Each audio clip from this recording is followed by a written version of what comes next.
জন্য দুইটি আলাদা তার নমিনির জন্য সেক্ষেত্রে তার জন্ম নিবন্ধনের ফটোকপি। দিনাজপুরের ফুলবাড়িতে অনুষ্ঠিত হয়েছে পার্টনার কংগ্রেস 2026। কৃষি উৎপাদন বৃদ্ধি, পুষ্টি নিরাপত্তা নিশ্চিতকরণ এবং কৃষকদের উদ্যোক্তা হিসেবে গড়ে তোলার লক্ষ্যেই এই আয়োজন করা হয়। বিস্তারিত থাকছে দিনাজপুর ফুলবাড়ি থেকে মোহাম্মদ ফয়জার রহমানের প্রতিবেদনে। 2025-26 অর্থ বছরের program on agricultural and rural transformation for nutrition, entrepreneurship and resilience in Bangladesh partner প্রকল্পের আওতায় মঙ্গলবার সকালে উপজেলা পরিষদ হল রুমে এ অনুষ্ঠানের আয়োজন করে কৃষি সম্প্রসারণ অধিদপ্তর ফুলবাড়ি। অনুষ্ঠানে প্রধান অতিথি হিসেবে উপস্থিত ছিলেন কৃষি সম্প্রসারণ অধিদপ্তর দিনাজপুরের উপপরিচালক মোহাম্মদ আফজাল হোসেন। বিশেষ অতিথি ছিলেন পার্টনার প্রকল্পের মনিটরিং অফিসার কৃষিবিদ সঞ্জয় দেবনাথ।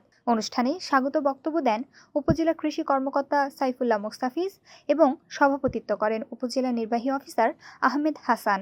বক্তারা বলেন, পাটসহ বিভিন্ন কৃষি পণ্যের উৎপাদন বৃদ্ধি, পুষ্টি নিরাপত্তা নিশ্চিতকরণ এবং কৃষকদের উদ্যোক্তা হিসেবে গড়ে তুলতে এ ধরনের কর্মসূচি গুরুত্বপূর্ণ ভূমিকা রাখবে।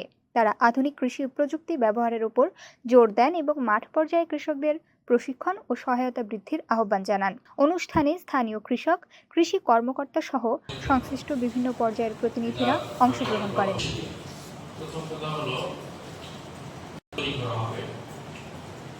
তারপরে পুষ্টি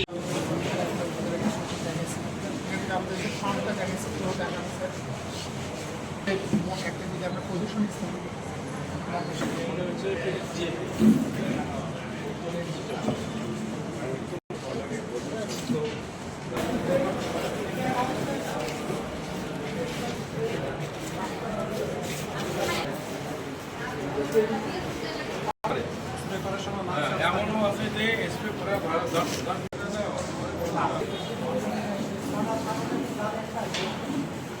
মাল্টি কালার এখন সব থেকে বেশি চাল ভালো, গাছ শক্ত, এটা নিতে লাগে।